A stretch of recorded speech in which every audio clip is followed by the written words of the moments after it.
דיאטות לא עובדות לאורך זמן, והן אפילו ממש יכולות להזיק גם לגוף וגם לנפש, ולהוביל לאיבוד שליטה באכילה.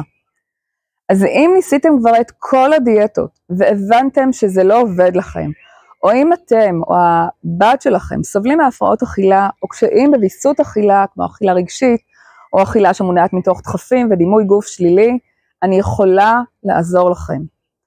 שמי שירי קליין גל, ואני דיאטנית קלינית למעלה מ-25 שנה, ומתמחה בטיפול קוגניטיבי התנהגותי שנקרא CBT. כיום אני משלבת את הטיפול התזונתי בכלים מעולמות הטיפול הקוגניטיבי התנהגותי, ומסייעת גם למבוגרים וגם לבני נוער לטפל בקשיים בוויסות אכילה, כמו אכילה רגשית, הפרעות אכילה, או אכילה שמונעת מתוך דחפים, ובדימוי גוף שלילי.